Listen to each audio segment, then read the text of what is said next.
아닌 주님의 목소리로 들을 수 있도록 귀를 열어 주옵시고, 이 시간에 오직 성령이 말씀 들을 때 감화와 감동과 깨우침을 허락하여 주시옵소서.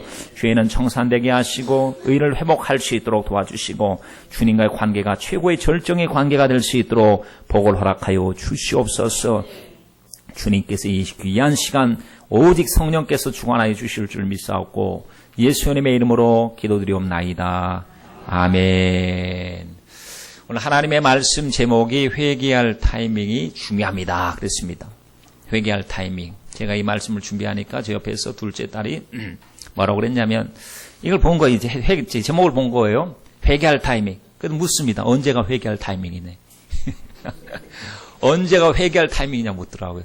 지금이다 그랬죠. 지금이다 그랬어요. 아이들이 툭툭 던지는 말이요, 보면 때때로 하나님의 음성처럼 들려질 때가 있어요. 또 하나 또 어제 또 물었습니다. 뭐라고 물었냐면 여러분 한번 답변해 보세요. 아담과 하와가 지옥에 가 있냐 천국에 가 있냐 묻더라고요. 아담과 하와 말입니다. 여러분, 최초 인간, 에덴 동산에 쫓겨난 인간 말이죠. 죄를 지은 인간이 천국에 가 있느냐 지옥에 가 있느냐 물으면 여러분 뭐라고 말씀하시겠어요? 모른다고 해야 돼요. 왜냐하면 어떻게 중간에 어떤 일이 일어났는지, 쫓겨나고 난 다음에 진심으로 회개했는지, 하나님 앞에 철저하게 회개했다면 주님께서 회개한 자에게 주시는 은혜를 받을 것이요, 그가 최초의 인간이라 할지라도 혹 그가 회개치 아니하였다면 말씀 그대로 회개치 아니한 자들에게 임하는 하나님의 심판을 피해갈 수가 없기 때문에 우리는 섣불리 말할 수 없을 때가 많습니다. 그래서 하나님 아시지, 그때 가보면 안다라고 말했습니다. 여러분, 회개 타이밍 바로 이 시간에 말씀 들으면서 주여 내 문제입니다, 내 사건입니다, 내 것입니다 하고 꼭 하나님 말씀을 꼭 붙잡으시길 주님의 이름으로 축원드립니다. 이강천 목사님이 쓰신 바나바 행전에 보면 이 목사님이 어떻게 해서 예수를 믿게 됐는가에 대한 이 간증을 이제 서부 앞부분에다 써놓은 것을 읽었습니다. 그분이 피난을 갔는데 참 살기가 어려운 때에 그 동네에 예수 믿는 사람이 한 사람밖에 없을 때, 한 가족. 근데 그 가족이 친구 집에 놀러 갔더니 먹을 것이 없으니까 고구마를 삶아 먹는 거예요. 고구마를 삶아 먹는데 간식으로 먹는 것이 아니고 주식으로 먹는데 아침, 점심, 저녁으로 먹습니다. 그것도 매번마다 고구마만 삶아 먹어요. 그러면서 하나님 앞에 기도드린대요. 감사하다고. 뭘 저걸 고구마를 삶아 먹으면서까지 감사한가 라고 생각했는데, 이 목사님 어릴 적에 보면 병에 3가지 병이 있었답니다. 중환병이라서 늘 시름시름 앓고 있었나 봐요. 근데 그 친구 아버지가 그 목사님 어릴 적에 전도를 했습니다. 교회 가자. 얘야 교회 가자. 싫은 거예요. 왜냐하면 교회 가기는 싫습니다. 복음이 들어도 전혀 반응하고 싶지도 않고 순종하고도 싶지 않았습니다. 근데 싫어요 해도 한 번 와서 권면, 2번 와서 권면, 3번, 4번, 10번, 20번, 30번 끈질깁니다. 끈질겨요. 영혼 사랑하는 마음이 끈질깁니다. 이 마음이 우리에게도 있어야 될 줄 믿습니다. 한번 포기했다고 낙심하지 마시고, 한번 거절당했다고 낙심하지 마시고, 기도했다고 포기하지 마시고, 기도 끝까지 응답받아서 우리는 반드시 영혼 구원의 열매를 맺어야 될 줄 믿습니다. 근데 한 30분 찾아오니까요, 이거 귀찮아서 못 살겠는 거예요. 한번 가지고는 이제 딱 끊어버리겠다 생각해서 한번 인사치레로는 가져야 되겠다는 생각이 들었습니다. 그래서 인사치레로 그 친구 아버지를 따라서 교회를 갔습니다. 그때가 고난 주간이 가까운 때라서 그런지 몰라도요, 그때 목사님의 설교가 죄에 대한 설교였어요. 처음 나왔는데 어쩔 수 없이 끌려서 나왔는데 기분 나쁜 소리를 한 거예요. 죄인이란 말이죠. 말로서 지은 죄, 행동으로 지은 죄, 생각으로 지은 죄, 불신앙의 죄까지 회개치 아니하면 지옥 간다는 이야기.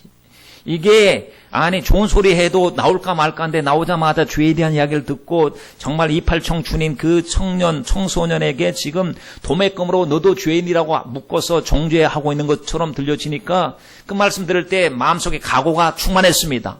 무슨 각오냐면 절대로 교회 안 나온다. 이게 뭐냐 이거죠. 교회 나오고 싶은 마음이 하나도 없습니다. 빨리 예배가 끝나기를 원했습니다. 그런데 다음 주에 또 이 강권에서 또 끌려갔더니 이번에는 희망적인 설교를 하나 싶어서 기다리고 있었는데 또 죄에 대한 설교를 하고 계셨습니다. 여러분, 우리가 다 죄인이어서 하나님이 죄대로 심판하시면 우리는 지옥 밑바닥에 떨어질 사람들입니다 하는 이야기가요, 기분 정말 나쁜 소리가 들렸습니다. 아니 내가 어린데 죄도 안 지었는데 나는 순수 청년인데 무슨 지옥 밑바닥에 떨어진다는 이야기를 하냐 하면서 기분을 나빠했습니다. 그리고는 절대로 교회를 안 나간다고 생각했는데 친구 아버지 열정이 얼마나 대단한지요. 끌려서 이제 1년 동안 끌렸어. 매번 앞에서 나와서 가자.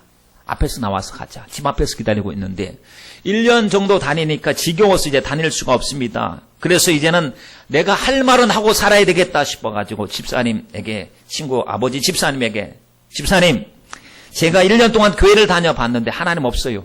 하나님 없습니다. 그랬습니다. 아니 집사님은 하나님 한 번이라도 만나본 적 있냐고.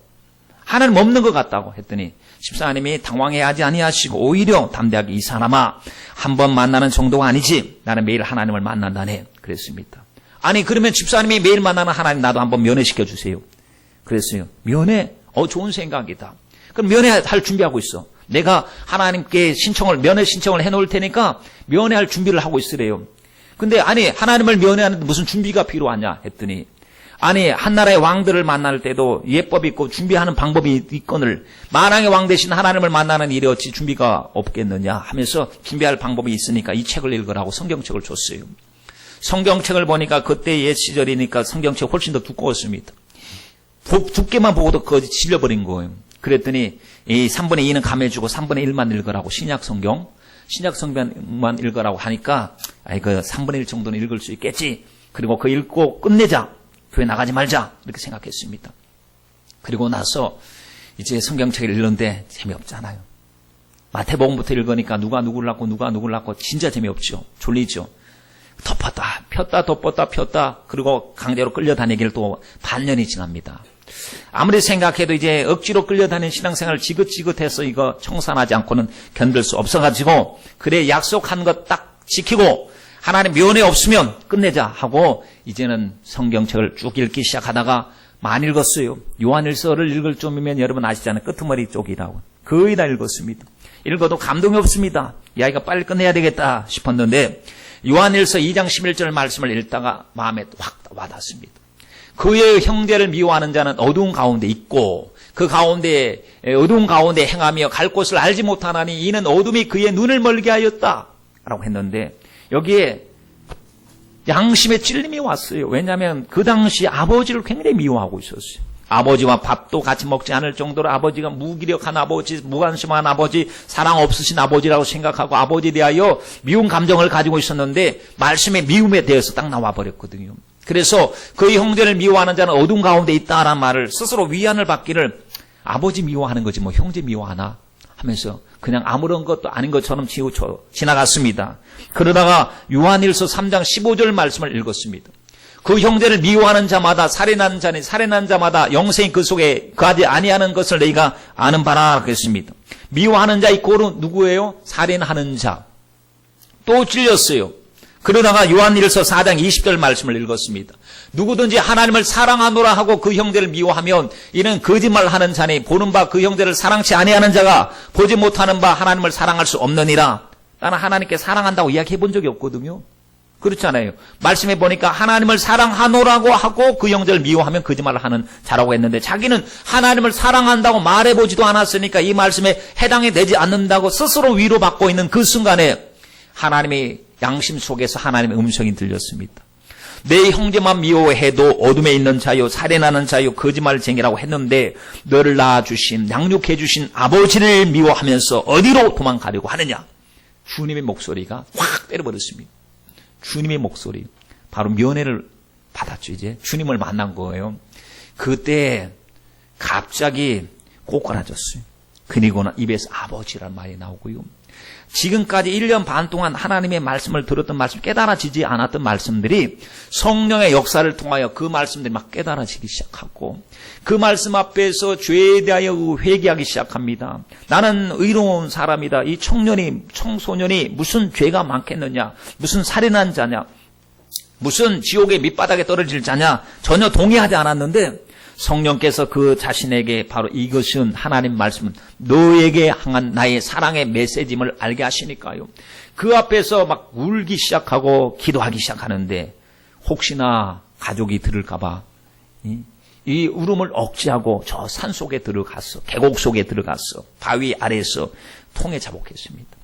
회개를 얼마나 많이 회개했는지 아버지 미워하는 것부터 시작해가지고 학교 가야 되는데 학교 가지 않고 남의 집에 콩밭에 가서 콩을 따먹고 볶아먹은 것 생각하고 회개하고 한약방에 가서 한약을 줘먹고도 돈 갚지 않은 것 회개하고 하나님 앞에 회개할 것이 정말 많다는 얘기입니다. 회개하고 나니까 그 마음이 얼마나 상쾌하고 기분이 좋고 기쁜지요. 하늘 날아갈 것 같아요. 이 산천초목을 바라볼 때 막 자연히 하나님을 찬양하는 것 같아요. 여러분 회개하는 자에게 주시는 축복이 이렇게 놀랍고 놀라운 것입니다. 주님을 만나고 나서 회개하면 여러분 최고의 복을 받는 것입니다. 처음에 우리도 그러지 않습니까? 죄에 대하여 죽음에 대하여 심판에 대하여 이야기하면요 굉장히 싫어합니다. 그거 거북스러운 말이다. 그거 좀 정화시켜서 말할 수 없느냐? 좀 고상한 말로 굉장히 신경 거슬리지 않는 말로 할 수 없느냐? 그렇게 생각을 합니다. 회개의 소리는 나와는 무관한 소리요 언짢은 소리로 들리다가 성령께서 나의 영혼을 만드시고 깨뜨리실 때는 그 말씀의 주인공이 바로 다름이 아닌 내 자신인 것을 알게 되는 것이죠. 여러분은 어떻습니까? 요즘 주님과 나와의 관계 속에서 생각해 보세요. 주님 앞에서 애통하는 눈물이 있습니까? 통에 자목하는 마음이 있습니까? 회개의 눈물이 혹시 메말라 버린 것 아닙니까? 과거에 주님 만났을 때 은혜를 충만히 받았을 때 그 흘렸던 눈물이 오늘날 왜 메말라 버렸습니까? 이제는 더 이상 많은 것을 회개했기 때문에 더 이상 회개할 거리가 없다고 생각해서 나는 회개와는 무관하고 회개를 졸업했다고 생각해서 혹시 지금 회개에 대하여 등한히 하고 있는 것은 아닙니까? 누군가가 말했지 않습니까? 천국은 젖은 눈물로, 젖은 눈으로 간다고.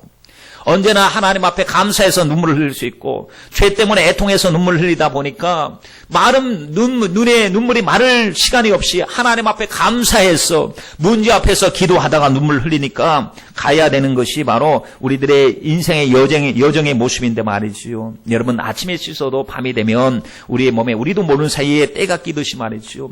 아무리 하나님의 뜻대로 산다고 해도 우리는 육신을 가지고 있기 때문에 마음과 생각과 행동으로 지은 죄가 무수하다는 말씀이죠. 그러니 여러분 주님께서도 오늘 또 우리에게 말씀하고 계십니다. 회개하라고요. 여러분 이 열화신 어느 설교학 교수님은 새로운 학기가 돌아올 때마다 학생들을 데리고 공동묘지를 찾아가신대요. 공동묘지에 가서 수많은 비석들, 무덤들을 바라보면서 학생들에게 여러분 죽어있는 사람들에게 살아날 정도로 설교를 하는 하나님 말씀 가지고 살아날 정도로 설교를 하라는 이 교수님의 요구에 쓴웃음을 짓다가 말이죠. 어색한 웃음을 짓던 학생들도 잠시 후에 마음을 가다듬어서 한번 해보는 겁니다.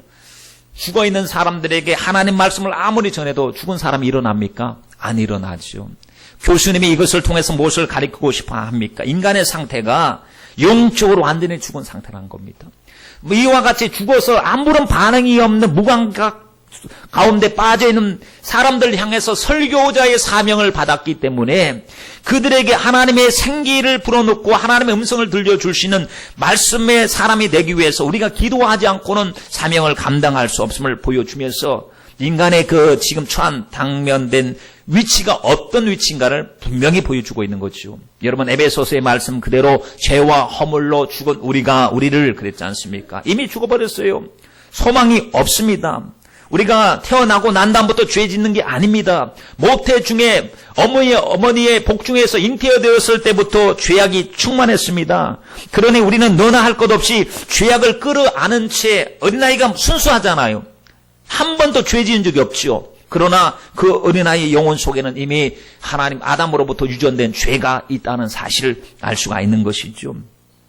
오늘도 죄인은 하나님을 얼마나 말씀을 거스르며 사는지요. 하나님의 말씀에는 굉장히 주권적인 능력이 있습니다. 여러분 말씀 한마디로 우주가 움직여지고 착착 돌아가고 있지 않습니까? 만물이 하나님을 찬양하고 있습니다. 예수님의 이름 앞에서 하늘에 있는 것이나 땅 위에 있는 것이나 땅 아래에 있는 것이 그분의 이름 앞에 복종한다고 그랬어요. 오늘도 다 하나님의 말씀 앞에 복종하고 있는데 유독 복종하지 않는 이들이 있으니 인간들입니다. 인간들이 너무나도 뻔뻔스럽게 고개를 빳빳이 쳐들면서 하는 말, 주님이 하라 하지 말라 해도 싫어요. 싫다는 거예요. 해라고 해도 싫다. 하지 말라고 해도 싫다. 얼마나 하나님 말씀을 부정하고 있는지요. 여러분 혹시 하나님 말씀을 알고 있는 우리들 또한 하나님의 말씀을 듣고도 싫어요. 난 관심 받게요. 바빠서 못해요. 내 사건상 지금 여정상 할 수가 없어요. 상황적으로는 안 됩니다. 라고 하나님의 말씀 앞에서 아멘이 아닌 불신앙으로 답할 때가 얼마나 많습니까? 혹시 하나님의 말씀을 몰라서 그랬습니까? 몰라서 싫다고 했습니까? 아니면 알면서도 내 이익을 포기할 수 없어서 내 뜻대로 살고 싶어서 싫다고 이야기했습니까? 성경은 분명히 말씀하고 있습니다. 알고도 죄를 지으면요, 그 죄값이 크다고. 그러니 선생된 자가 조심하라는 말씀도 있고요. 우리가 차라리 모르면요, 몰라서 그렇다고 볼 수 있는데, 여러분 하나님 말씀을 알고 있지 않습니까? 하나님의 말씀. 우리는 하나님 앞에 하나님 이 죄의 문제를 아주 지긋지긋한 죄의 문제, 떨어지지 않는 죄의 문제를 해결하시기 위해서 주님 오셨습니다. 마음 착해도 해결 안 되고 성실해도 해결 안 되고 진실하게 살려고 해도 해결이 안 되는 이 죄인의 모습, 죄인의 흉악한 결박을 풀어 헤치시고 우리에게 자유를 주시려고 주님께서 하늘 보좌를 버리시고 이 땅에 종의 형체로 나타나신 줄 우리는 믿습니다. 주님의 십자가, 주님의 사랑. 여러분, 이 사건이 대단한 사건입니다. 이 사건이 바로 복음의 사건입니다. 이 복음의 사건, 예수 믿으면 구원받는다는 이 놀라운 사건, 여러분 얼마나 우리에게, 예수 믿는 우리들에게 지대한 관심거리가 되고 있습니까? 많은 사람들이 복음을 비추어 나를 들여다보고 싶어 하지 않습니다. 하나님의 말씀을 외면하지요. 말씀을 들어도 농담으로 여기지요. 그리고 하나님의 말씀은 참이요 진실된 말씀인데도 복음 듣기를 거절하는 이 모습을 보세요. 오늘날 성도들도 마찬가지입니다. 하나님의 거북스러운 말씀 싫어합니다. 그래서 하나님 말씀 알고도 짐짓 외면해버립니다. 그것까지 포기하기란 너무나도 내가 살아가기에 빡빡하고 어렵다고 생각해서 그럴는지 몰라도 거듭나지 못한 이들에게 온전히 순종하라 해도 온전히라는 말은 빼려고 합니다. 온전히 빼고 그냥 적당히라고 하는 말을 집어넣으려고 하지요. 하나님을 믿는다고 말하지만 인생의 주권자는 자기가 되기를 원하는 거예요. 말로는 주여 주여 했어요. 근데 주님께서 만약에 우리에게 이렇게 말씀하신다고 생각해 보세요. 너는 나에게 주여 주여 하였건만은 실상은 너가 내 인생의 주인이지 않았느냐? 내 주권을 한 번이라도 인정한 적이 있느냐? 내 의견에, 내 뜻에 관심을 가진 적이 있느냐? 너는 기도한다고 하였지만 너 욕심과 정욕을 위해서 기도했고, 너는 부르짖어서 하나님 앞에 기도하는 모양은 갖췄지만 이미 내 목적 달성을 위해서만 기도했지 하나님의 나라와 그 영광을 위해서 기도하는 그 기도가 전혀 없었지 않느냐? 주님께서 우리에게 책망하신다면 여러분 이 책망에서 피해갈 하나님의 주인공이 되고 있습니까? 오늘 보세요. 군중의 요구들, 거듭나지 못한 사람들이 교회 안에 들어와서 목소리 내기 시작합니다. 그리고 목사님 그렇게 거슬리는 소리 하지 마시오. 사람들이 살다 보면 바쁘고 지치고 힘들다 보면은 그렇게 여유도 있고 여가도 누려야 되고 언제 시간 납니까? 주일날 시간 나는데 주일날 해야 될 거 다 해야 되지 않습니까? 라고 사람들이 자꾸 하나님의 자리를 차고 들어오기 시작합니다. 그리고 하나님 말씀을 반틈 깎아서 불순종하게 만들면서도 굉장히 포장해서 믿음 좋은 척을 하고 있지요. 이 군중의 요구에 따라서 주의 종들도 설교자들도 하나님의 말씀을 변형시키기 시작합니다. 원래 하나님의 말씀은 원형인데 원형을 변질된 설교, 하나님의 뜻이 아닌 인간의 작성하고 인간이 만들어버린 설교, 그래서 그 설교 속에 하나님을 막 끼워 넣으려고 하는 시도를 행할 때가 얼마나 많습니까? 여러분, 하나님은 사랑의 하나님이시니까 다 이해하실 겁니다. 우리 형편과 사정을 다 아시니까 하나님께서 우리 죄를 지어도 다 용납하실 것입니다 라는 식의 변질된 복음 앞에 우리가 길들여져 있고 그 소리만 듣기를 좋아한다고 여러분 생각해 보십시오. 이거 심각한 문제가 아니겠습니까? 우리가 찬양 드리지 않습니까?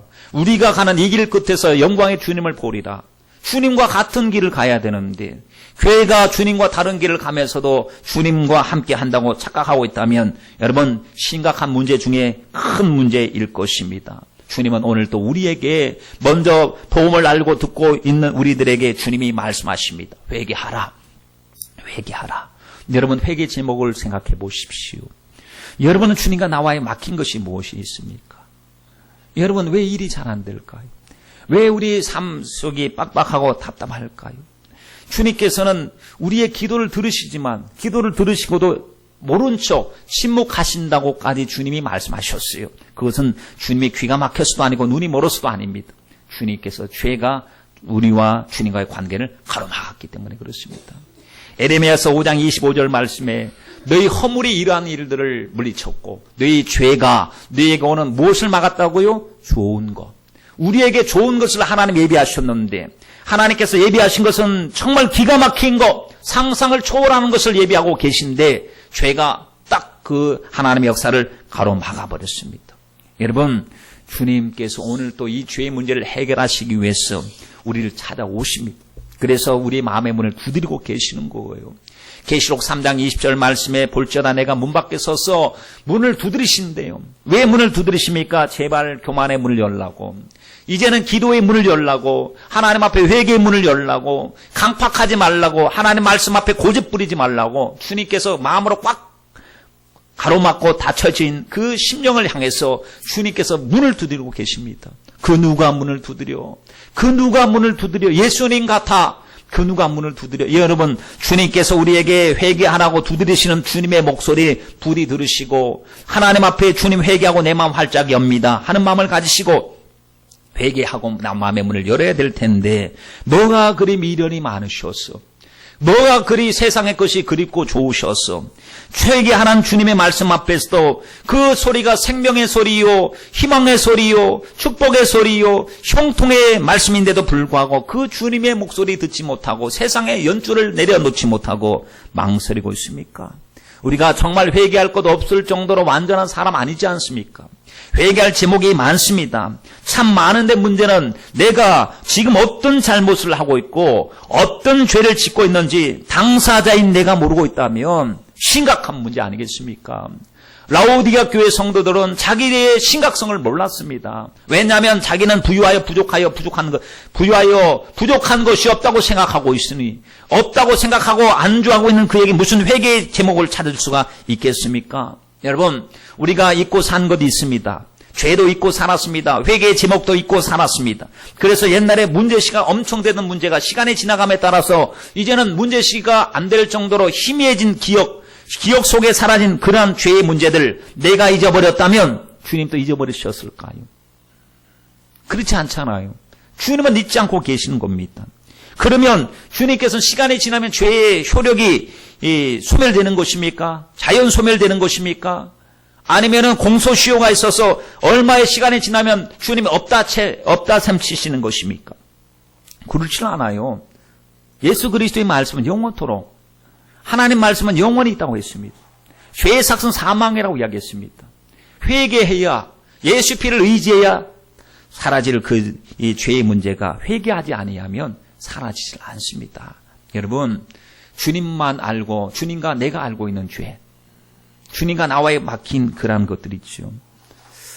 생각해 보세요. 하나님 앞에 우리 회개하십시다. 하나님 성령으로 깨닫게 하시고 진리로 인도하여 주시옵소서. 우리 예진이가 그러더라고요. 회개하는 방법을 가르쳐달래. 회개하는 방법.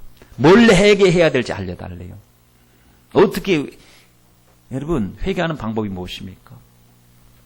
선행하라, 이거 아닙니다. 남 가서 구제하라, 이것도 아닙니다. 고행하고 무슨 돌을 닦으라, 이것도 아닙니다. 주님 말씀 앞에서 어린아이처럼 통에 자목하는 것입니다. 내 문제를 문제로 인정하는 것입니다. 내가 하나님의 말씀을 멀리 떠났던 죄인임을 인정하는 것입니다. 그리고 방향을 돌이키는 거예요. 입술로만 회개가 아닌 행함으로서 회개도 동반되어져야 하는 것입니다. 우리 하나님은요, 회개하란 말씀하시기 전에 이미 회개하는 자에게 주실 축복을 다 예비해 놓으셨어요. 집 나간 아들 돌아오기 전에 아버지가 둘째 아들 기다릴 때 보십시오. 아들 돌아오니까 책임을 추궁하지 않습니다. 용서할 걸 다 생각했습니다. 기다리시는 주님은 이미 용서할 것을 생각 다 하고 계십니다.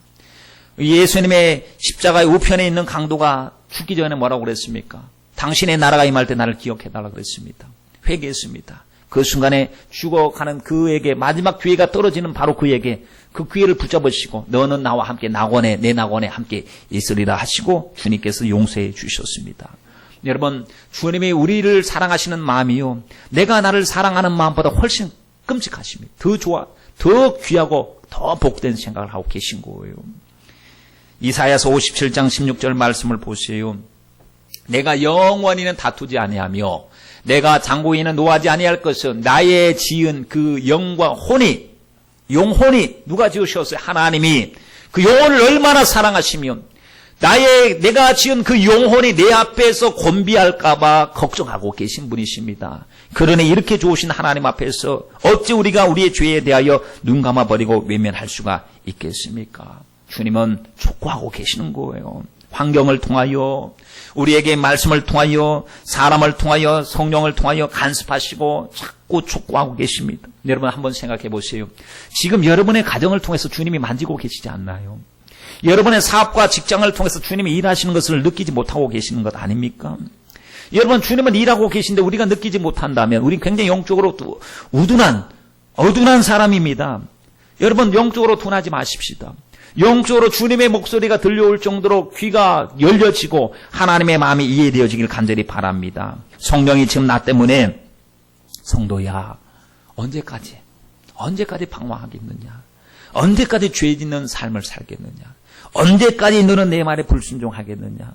내가 내게 준 그 가치 대단하고 너를 통해서 내가 일하려고 하는데 너는 그렇게 불순종하고 세상의 것이 좋아서 세상으로 달려가고 있으니 성도야 참 하시면서 주님의 탄식 소리, 주님이 슬퍼하신 소리를 들어야 할 텐데 세상의 소리 듣느라고 주님이 탄식하는 소리까지 듣지 못하니 여러분 이 일을 어찌한단 말입니까? 여러분 때가 있습니다. 오늘 말씀해 보세요. 범사에 때가 있대요. 울 때가 있으면 웃을 때가 있대요. 슬퍼할 때가 있으면 기뻐할 때가 있대요. 여러분 우리는 때를 붙잡고 신앙생활해야 될 줄 믿습니다. 에서가 때를 놓치고 나니까 방성대곡했답니다. 울고 통해도 돌이킬 수가 없었대요. 아버지 내게도 그리하옵소서, 아버지 내게도 그리하옵소서. 야곱이 축복을 가로채버렸으니까, 축복 기도를 다 받아버렸으니까 나중에 그것을 알고 그 때를 잃어버리고 나서 아버지 나에게도 그 야곱에게 주셨던 그 축복을 달라고 울면서 구해도 줄 것이 없었대요. 이미 끝나버렸다는 것입니다. 여러분 정말 그 전에 얼마나 많은 시간이 있었겠습니까? 얼마나 많은 시간이 있었는데 그 시간은 자기를 위해서 써버렸어요. 그냥 호랑방탕하게 육신을 위해서 사냥하는데 산가들로 돌아다니면서 일락을 즐기는데 시간 다 쓰다가 축복받을 그 때를 놓쳐버리고 들 사람 되고 이 약속의 밖의 사람이 되어버렸으니 얼마나 안타까운 일이겠습니까? 여러분 노아가 그렇게 방주를 지을 때는 무관심했던 사람들이 방주가 닫히고 비가 내려오자 문을 열어달라고 아무리 두드려대도 이제는 닫힌 문은 열려지지 않습니다. 여러분 다섯 처녀가 기름 등불을 준비하지 않고 있다가 신랑이 오신다는 이야기를 듣고 나서 그제서야 기름을 사러 갔다가 와보니까 문이 닫혀버렸잖아요.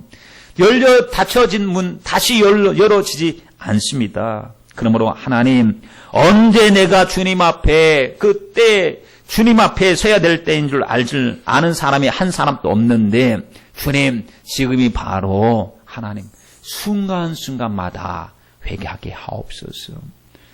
지난주 뉴스에 보니까 황당 뉴스가 나왔어요. 20일 밤 9시경에 30대 주부가 14층에서 투신 자살을 했어요. 투신 자살을 했고 이 가정 그 상황상 힘들고 지치고 곤해서 목숨을 던지려고 14층에서 떨어져서 이제 투신 자살을 했는데 공교롭게도 그때 쓰레기 버리러 가는 아저씨 100일 된 애가 있었어요.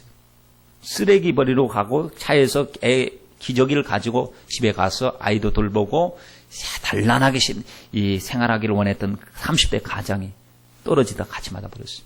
그래서 둘 다 죽어버렸잖아요. 그 누구에게 보상을 받겠습니까? 그 아내에 대한 입장을 보십시오. 황당 그 자체입니다. 아니 아파트가 안전지대 아닙니까? 쓰레기 버리러 가다가 자살하는 사람에게 떨어져서 죽어버렸습니다. 희한한 일이죠. 이걸 무엇으로 위로하겠습니까? 여러분 인생이 이렇게 불확실한 것 같아요. 너무나도 불확실한 조건이 얼마나 많은지요. 예전에 작년인가에 비가 많이 올 때 이제 아내를 배웅하고 잘 다녀오라고 조심하라고 하면서 이제 집으로 들어가던 사람이 말했죠. 간판이 떨어져 간판에 맞아서 죽었잖아요. 하나님 매일 순간순간마다 주님을 의지하지 않고는 살 수 없는 것이 인생입니다.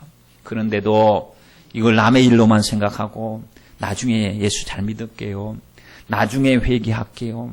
나중에 시간이 있겠죠 라고 하지만 나중은 우리에게 보장되지 않는 시간이 아니겠습니까? 여러분 지옥에 간 수많은 사람들 예수님께서 지옥에 내려가셔서 지옥의 끔찍한 상황을 하나님께서 보여주시는 그 간증을 들어보면요. 그걸 쫓아가는데 지옥에서 수많은 사람들이 주님을 보고 외치고 절규하고 있어요. 왜냐하면 예수님을 알던 사람들이거든. 예수님을 알던 사람.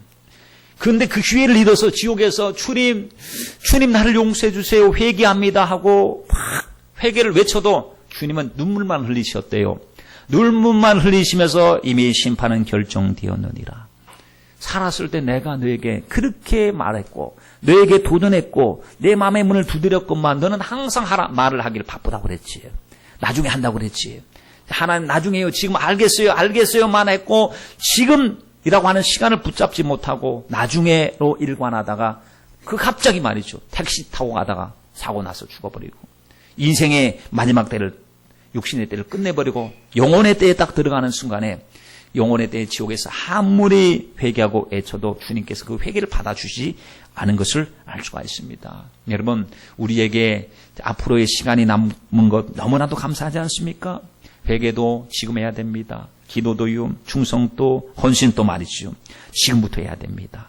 평안할 때, 환난이 오기 전에, 아버지 만나기 전에, 하나님께로 돌아가기 전에, 생명이 있을 때 말이죠. 기회가 주어졌을 때, 하나님의 목소리를 들을 때 하나님 앞에 우리는 돌아가야 될 줄 믿습니다. 그런데 많은 사람들이 다른 사람을 보고 위로를 받아요. 여러분 위로받아도 열심히 하는 사람을 보고 도전을 받아야 되는데 나와 비슷한 사람을 보고 위로받는다는 거 참 희한한 사실이죠. 저 사람도 뭐 저러니까 다들 그러니까 근데 좀 더 자기보다 좀 더 열심히 하면 그 사람도 이상한 사람들이고 자기들이 정상적인 사람이라고 생각합니다. 여러분 같은 친구를 잘 만나서 죄 짓는 친구들하고 같이 어울리면 같은 죄를 짓거든요. 동무 삼아서 지옥 가는 겁니다. 동무 삼아서. 우리는 하나님 앞에 주님의 말씀대로 잘 사는 믿음의 사람을 보고 도전을 받아야 됩니다. 왜냐하면 그것이 주님께서 우리에게 요구하시는 믿음의 수준과 정도이기 때문에 그렇습니다. 주님은 우리에게 일부분을 원하신 적이 한 번도 없으셔요. 보세요. 전부를 원하셨죠. 마음을 다하고 목숨을 다하고 뜻을 다하고 성품을 다하고 주 너희 하나님을 사랑하라고 말씀하셨죠. 예배하는 자는 신령과 진정으로 예배할 자가 온다고 말했죠. 기도할 때도 낙심하지 말고 끝까지 응답 받을 때까지 믿음으로 기도하라고 말했죠. 죽도록 충성하라고 주님이 말씀하셨죠. 사랑하되 주님의 사랑을 가지고 사랑하다 낙심하지 말라고 주님이 말씀하지 않았습니까? 그러므로 여러분 성령께서 가장 크게 역사하시는 그 은혜가 무엇이냐? 죄를 지적하시는 은혜입니다. 죄에 대하여 의에 대하여 심판에 대하여 깨닫게 하실 때 부디 여러분 남의 이야기 저기 바깥에 있는 불신자들의 이야기로만 듣지 마시고 하나님 예수님을 믿는 나에게 주님과의 막힌 것이 무엇인지 깊이 생각하시고 죄를 그 뿌리채 뽑아버리시길 주님의 이름으로 축원드립니다. 여러분에게는 십자가가 무슨 의미가 있습니까?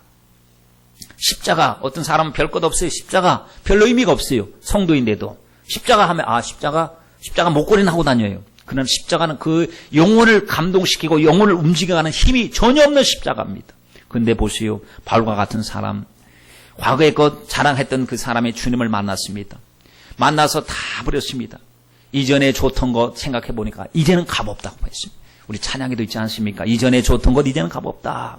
왜냐하면 하나님이 보여주시는 진짜를 보는 순간에 세상의 것, 일시적인 것이 너무나도 무가치하고 너무나도 값없는 것을 보고 나서 주님을 붙잡는 것입니다. 주님이여 이 손을 꼭 잡고 가시옵소서 하고 평생 의지하고 자랑했던 걸 다 내려놓았습니다. 그리고 십자가만을 자랑하리라. 십자가를 위하여 살리라 라고 외치는 십자가의 복음의 전도자가 되지 않았습니까?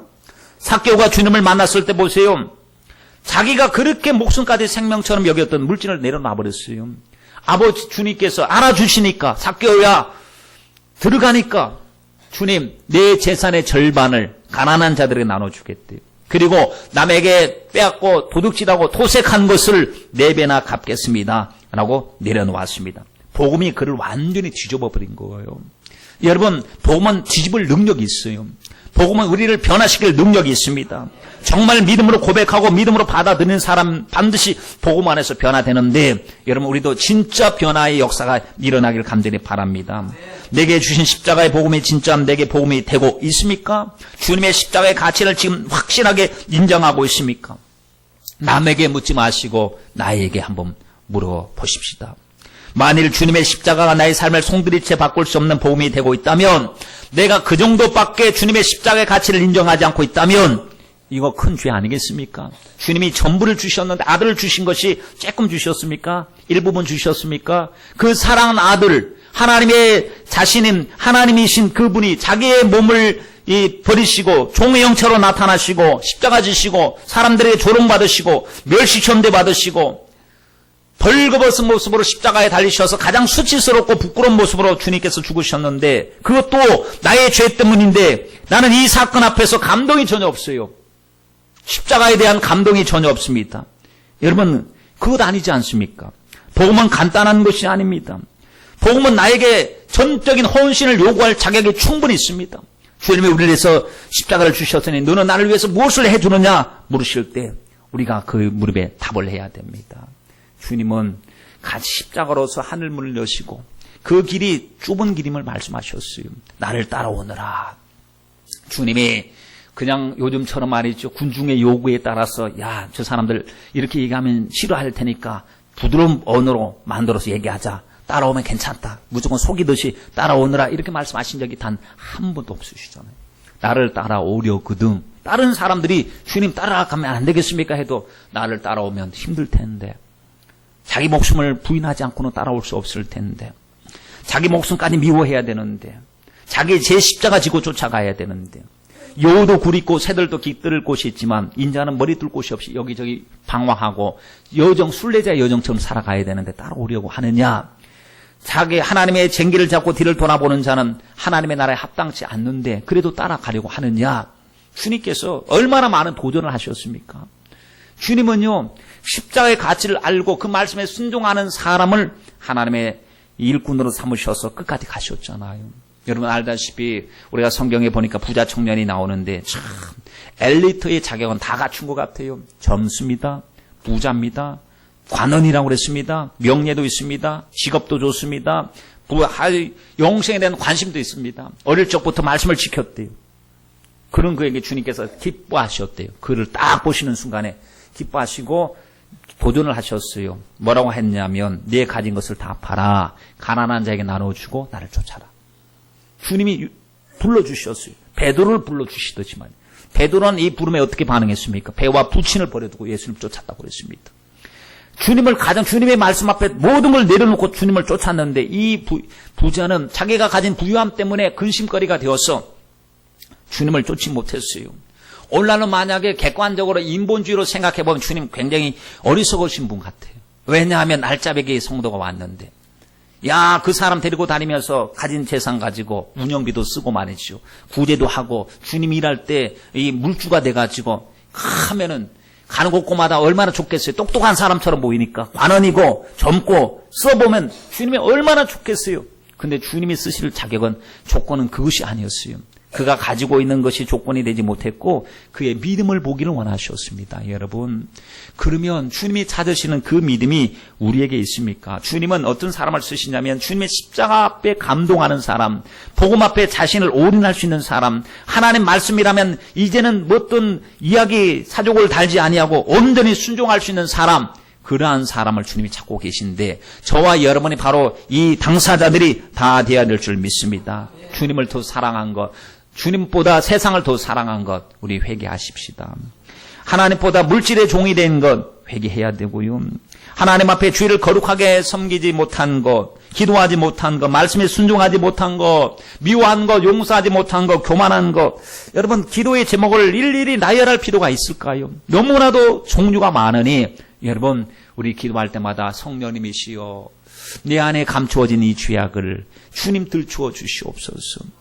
아까 말씀드렸던 그 목사님도 죄의식이 전혀 없잖아요. 그런데 성령께서 탁 만나주시고 하나님의 눈으로 자기를 보게 하는 순간에 그가 회개하기 시작하지 않았습니까? 우리를 봐도 제대로 봐야 될 줄 믿습니다. 제대로 나를 판단할 때 내가 나를 판단하지 마시고요. 내가 나를 판단한 것은 공정치 못합니다. 하나님이 나를 판단해 주셔야 하는 것입니다. 잘하는 건 많아요. 그러나 주님은 잘하는 것은 잘한다고 말씀하셔요. 그러나 잘하지 못하는 부분을 다루고 계신 거예요. 에베소 교회를 보세요. 주님이 뭐라고 말씀하셨어요? 에베소 교회는 진리 가운데서 이단과 진리 가운데서 지키려고 참 노력하는 것 인정하셨지만 첫사랑이 사라졌다고 말씀하셨거든요. 첫사랑의 문제가 생기면요, 잘한 건 다 퇴색되어 버립니다. 그것 때문에 첫사랑이 없어진 것 때문에 하나님과의 관계가 멀어지기 시작한다는 거예요. 어떤 사람이 머리 똑똑합니다. 또 젊습니다. 팔다리 건강합니다. 다리 어깨 뭐 이런데 근육질로 이제 막 근육이 많습니다. 다리도 알통이 얼마나 많은지 막 건강합니다. 그 소화도 잘 시켜요. 막 위장도 튼튼합니다. 그런데 간이 안 좋아. 간이요. 근데 간이 안 좋은 걸 방치한. 다른 거 다 좋으니까 간은 괜찮아. 뭐 간 정도 뭐 많고 많은 뭐 오장육부 중에 간 뭐 괜찮겠지. 간을 방치하기 시작해요. 치료의 시기를 놓쳐버렸어요. 의사가 말합니다. 일찍 찾아오시죠. 일찍 문제를 삼고 치료했다면 고칠 수 있었던 충분한 것들을 너무나도 무지해서 방치한 까닭에 이제는 더 이상 회복할 가능성이 없습니다 하고 간 기능이 상실돼 버렸습니다. 그러면 어떻게 될까요? 다른 건 다 좋은데 간만 안 좋으면 살아남습니까? 그 간 때문에 다른 육체도 다 죽어버리는 것입니다. 그러니 여러분, 다른 것에 순종하는데 어떤 부분에 있어서 주님의 근심거리가 되고 하나님의 기도, 회개의 기도의 지목이 되어야 될 이 문제가 있다면 다른 것을 위해서라도 빨리 이것을 해결해야 될 줄 여러분 믿습니다. 야고보서 2장 10절 말씀에 말씀하셨어요. 누구든지 온 율법을 지키다가 다 지켰어요. 다른 말씀을. 근데 그 하나에 거치면 모두 범한 자가 된대요. 그 다른 거 다 사랑하라 뭐 하라 하신 분이 똑같으신 분이시거든요. 똑같이 말씀하신 분인데 하나의 말씀에 딱 걸려서 거기에 대하여 문제가 제기되고 문제를 해결하지 못한다 하면 전부 범한 자가 된다는 말씀. 여러분 잘 생각하셔서 하나님 말씀 앞에서 잘못된 자존심 다 내려놓게 하시고 알량한 고집도 내려놓게 하시고 하나님 말씀 들을 때마다 저는 다른 거 몰라도 하나님 말씀이라고 하면 작정하고 순종하기로 작정했습니다. 주님 도와주시옵소서. 어떤 사람과 사람 사이에도요, 권면해 줍니다. 하세요. 잘못했습니다. 지적해 주면요, 안 듣는 사람이 있습니다. 그리고 자꾸 얘기해 주면 얘기해 주는 사람 싫어하는 사람이 있습니다. 그렇죠? 왜 자꾸 얘기하냐? 그 문제를 해결하시오. 그 문제는 잘못됐습니다 하면 그 말을 듣고 아이고 내가 못 봤는데 감사합니다. 고치지요 하면 그 사람과 관계는 회복되고 참 좋아요. 근데 고집 피우고 말해주는 사람을 무안케 합니다. 이상하게 취급하고 싫어합니다. 그러면 특별한 관계가 있지 않으면 이제 말하겠습니까? 이제 무관심합니다. 말하고 싶지 않아요. 그에 대해서 제고하고 또 얘기해주고 싶지 않아요. 말해봤자 혼자서 이야기하는 것처럼 들려지니까. 그게 무관심으로 연결되거든요. 우리 주님께서 한번 지적하셔요. 또 지적하셔요. 회개할 기회를 주십니다. 그런데 계속 교만합니다. 계속 탐욕 가운데 있습니다. 하나님 말씀을 대적합니다. 사망에 이른 죄까지 자라나는 겁니다. 이 죄가요. 처음에 죄 작을 때 때려잡아야지 죄가 계속 성장하기 시작하면 그 하나님의 말씀 대적하기 시작하는 거예요. 여러분 무섭습니다. 이 사망에 이르는 죄는요, 회개도 안 되죠. 성령을 무시하는 죄는 회개도 되지 않습니다. 여러분 생각해 보세요. 우리 곁에 사랑하는 우리 성도들 있습니다. 아무개 집사님, 아무개 권사님 서로 인사합니다. 웃고 인사하지만 혹시 우리 중에 죄를 품고 있는 자가 없는지, 그리고 주님 보실 때 준비가 안 된 자가 있어서 주님의 심판대 앞에 섰을 때 우리는 이리 가는데 혼자서 저리 가는 자는 없는지, 슬피 울미 이를 갈미 있을 자가 없는지 우리 관심이 돼야 됩니다. 이제 나의 영혼뿐만 아니라 우리 타인의 영혼을 돌아보면서 우리가 기도해 줄 수 있는 그러한 하나님의 은혜를 가진 자가 우리가 되어야 될 줄 믿습니다. 여러분 우리는 영적인 눈으로 봐야 됩니다. 지금 우리 가족 가운데 믿음대로 안 사는 사람 있잖아요. 우리 가족이에요. 내 자식이에요. 우리 부모님이에요. 웃고 다니셔요. 근데 그 웃고 다니는 그 얼굴 속에서 우리 속은 울고 있어야 됩니다. 하나님, 주님 말씀이 정확하게 이루어지는 것은 당연한 일인데 하나님 저 영혼 주님을 모르고 겉으로만 웃고 있습니다. 주님께서 탄식하시는 그 목소리 주님 듣습니다. 주님 우리의 기도를 통하여 저 영혼을 구원하여 주시옵소서. 하나님 앞에 기도할 때 전도할 때가 있습니다. 회개할 때가 있습니다. 여러분 타이밍 때를 놓치면 안 됩니다. 기회를 붙잡으시길 바랍니다. 그래서 기회를 붙잡는 자에게 주시는 하나님의 풍성한 은혜가 차고 넘치시길 주님의 이름으로 참된 주님의 위로가 넘치시길 주님의 이름으로 축원드립니다. 기도드리겠습니다. 살아계신 아버지, 우린 죄에 대하여 이야기할 때는 경계심을 갖습니다. 싫어합니다. 하나님 우리 속에 죄가 있기 때문에 그것이 싫어하는 것으로 반응이 나타납니다. 그러나 회개하는 자가 죄를 지적받을 때는 하나님 너무나도 감사하다는 고백이 나옵니다. 이 죄 때문에 주님과의 관계가 멀어질 뻔했다고, 하나님 큰일 날 뻔했다고 하나님 감사하게 됩니다. 아버지, 저희들 죄를 쌓아놓고도 무관심하고 무반응한 어리석은 자들이 되지 않게 하시고 예수님이 우리를 가장 좋은 거 주시려고 오늘 또 성도들에게 주님이 말씀하십니다. 회개하라, 회개하라. 주여, 우리 안에 감추어진 죄, 내가 잊고 산 죄, 내 기억 속에서 사라진